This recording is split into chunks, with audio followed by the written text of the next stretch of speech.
La vie s'améliore de jour en jour. Pour soigner les Ivoiriens gratuits, ça a été une...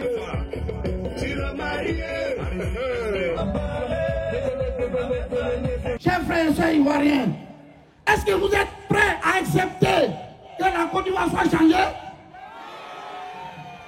Le président Laurent Gbagbo, il n'est pas là. Blaise n'est pas là. Sa femme est en prison. Tout ça là, ça te dit rien. Et puis tu viens, oui, bon, moi je vais changer l'extrait de naissance de la Côte d'Ivoire. Mais c'est pas possible. Ça c'est l'extrait de naissance de la Côte d'Ivoire, on ne change pas. Et ça ne serait pas changé. Parce que nous, estimons qu'il n'y a pas de problème dedans. Parce que c'est cette constitution qui fait que tu es président. Tu as juré dessus. Si tu penses qu'il y a un problème à la constitution, c'est que toi-même tu n'es pas éligible. Donc arrête de provoquer les Ivoiriens. Parce que voilà quelqu'un qui a dit la solution pour soigner les Ivoiriens gratuits, ça a été négatif. Il dit la solution pour rendre les Ivoiriens riches, ça a été gratuit, ça a été négatif. C'est négatif au niveau de la police, c'est négatif au niveau de la gendarmerie, c'est négatif au niveau même de FS que lui-même a créé, c'est négatif là-bas. Donc, camarades, aujourd'hui, c'est le championnat qui a commencé, on vient de lancer le premier match pour dire à toute la Côte d'Ivoire que nous ne sommes pas d'accord. Il faut donc que par cette mobilisation que nous avons entamée, demain nous puissions dire à Ouattara que trop c'est trop. Que nous en avons marre de sa politique. Que nous avons décidé de prendre en main notre destin. Et la réforme constitutionnelle n'est qu'un prétexte, n'est qu'une occasion.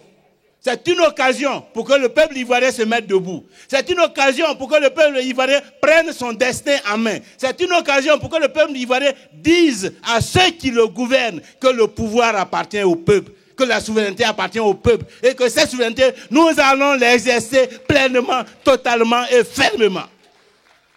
Voilà le sens de la campagne que nous avons entamée. C'est une campagne pour la dignité. C'est une campagne pour la dignité. Nous devons montrer que nous sommes des hommes. Nous devons montrer qu'en Côte d'Ivoire, il y a des hommes. Que le chef d'État, il ne gouverne pas des choses, qu'il ne gouverne pas des animaux, qu'il peut déplacer à gauche et à droite, qu'il peut mener par un seul bâton. Que nous avons une dignité. Nous avons un honneur. Que nous avons besoin de respect, de considération. Et que ce qui nous appartient, on doit nous le donner.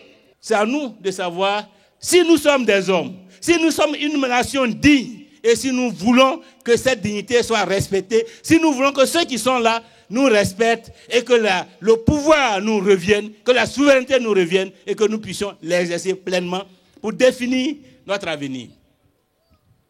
Donc voilà la question. Il faut qu'on contraigne Ouattara à mettre fin à sa procédure. Et le temps est arrivé. Parce que nous avons laissé faire, nous avons regardé faire, et cette façon de laisser faire, de regarder faire, les gens l'ont analysé comme une faiblesse, comme une démission, comme une lâcheté.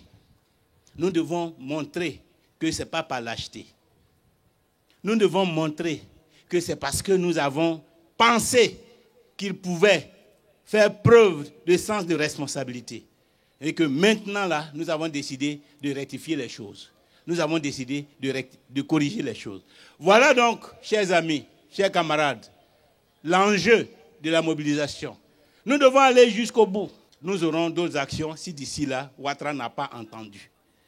On espère qu'il va entendre. On espère qu'il va en tenir compte.